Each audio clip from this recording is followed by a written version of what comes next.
Nice sunglasses, you strip mall lawyer.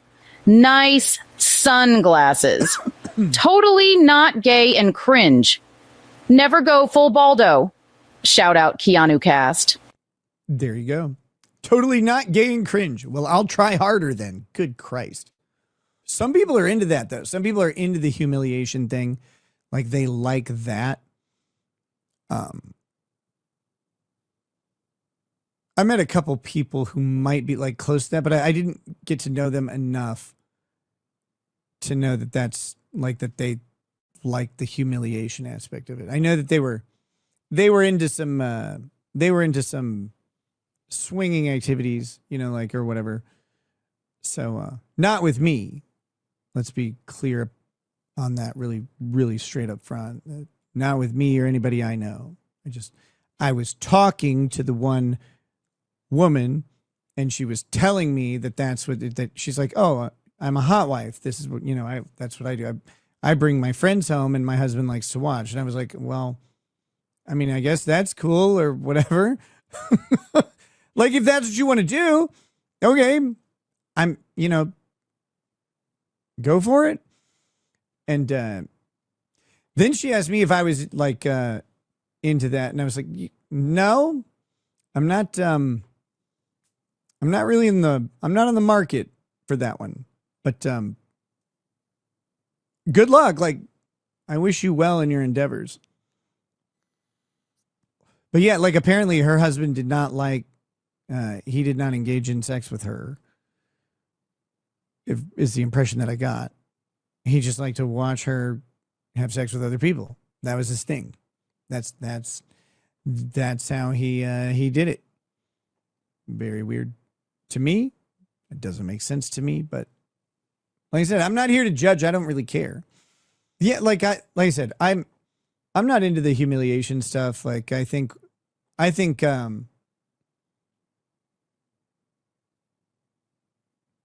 just my opinion, like like disrespecting your partner in front of other people is just not like a thing that makes sense to me.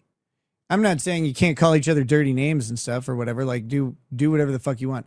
And I mean, if the people who are into the humiliation stuff, go for it, I guess. It makes me uncomfortable. I don't like it that much. But I'm not them, so I don't really care. But you always wonder, like, oh no, he loves this. Yeah. Like, you always wonder if that's true at all when they're like a footstool, or whatever, being told to like make better bacon. I don't know. That was in that Strange Love episode we watched a long time. I watched. You guys, I don't know how many of you were there for that. It was crazy.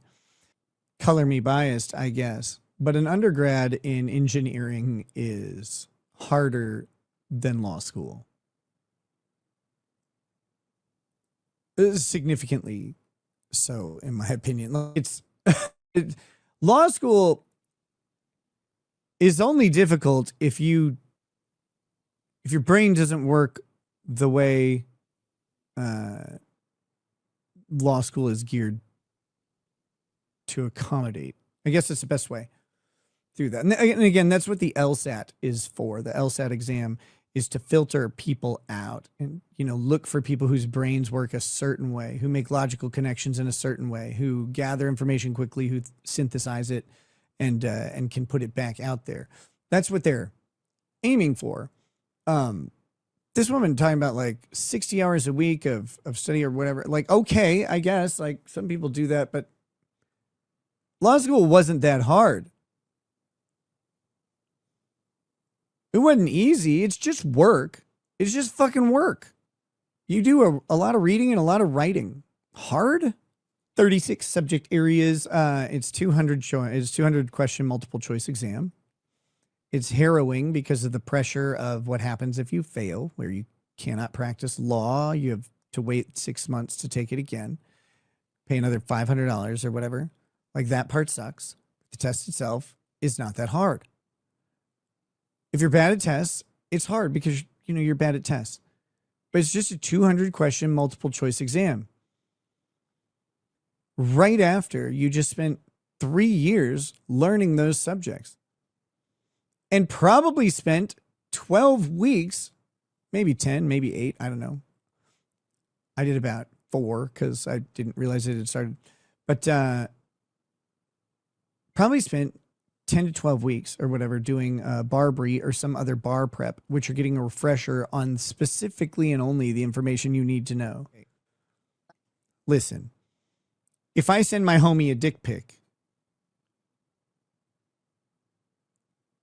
and he distributes that dick pic to other people, he may be guilty of revenge pornography, right? Like he may be guilty of non-consensual dissemination of a dick pic.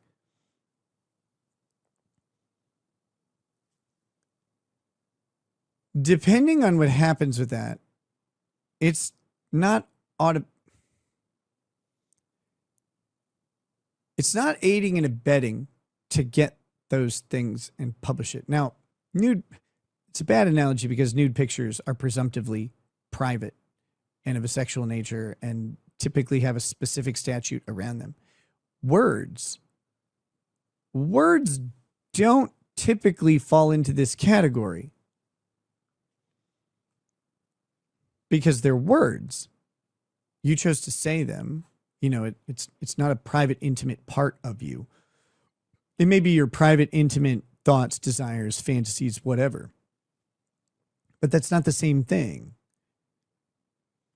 I am obviously opposed to, non-consensual publication of nude images, videos, etc., or images and videos of a sexual nature, even if they don't contain specific nudity. That's an obvious crime, I believe, in every state now, and it's now a federal crime after Melania Trump pushed for that specifically.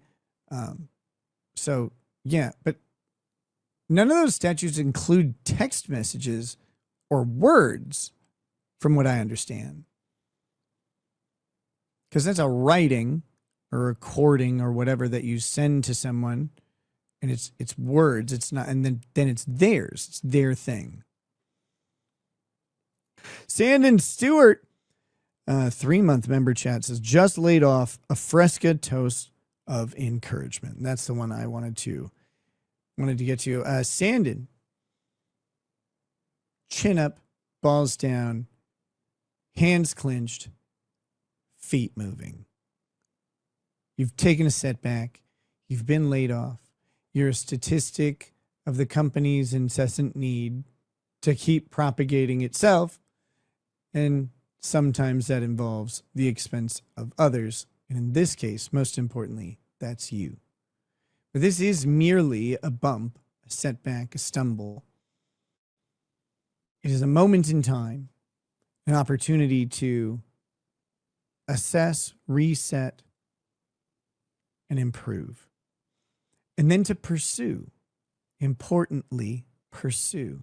Because I know if you were laid off by a company, that there's something that you wanted to pursue and have put it off. Pursue it now. Pursue it along with pursuing your employment.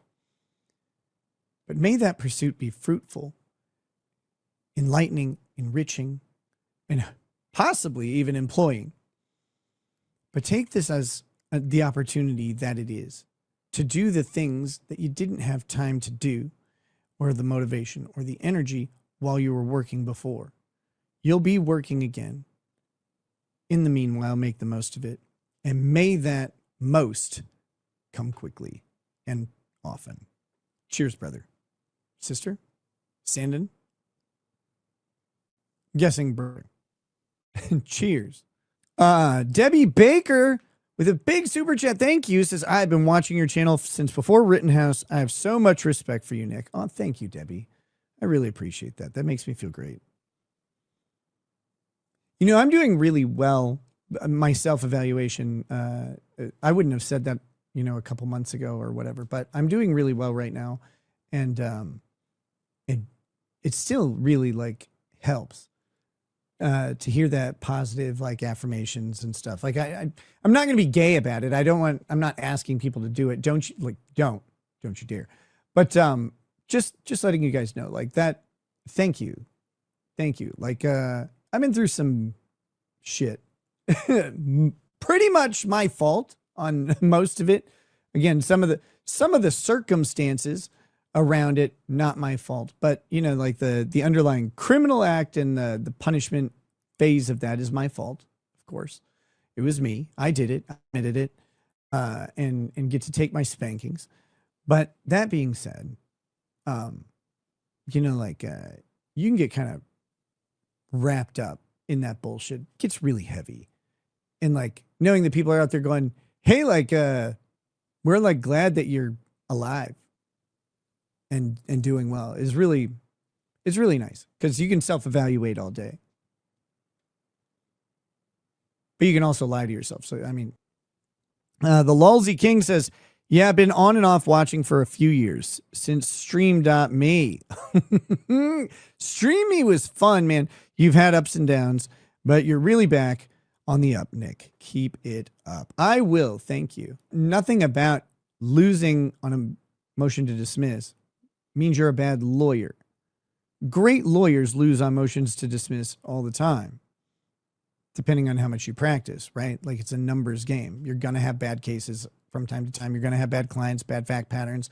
There's nothing you can do about who's walking through the door.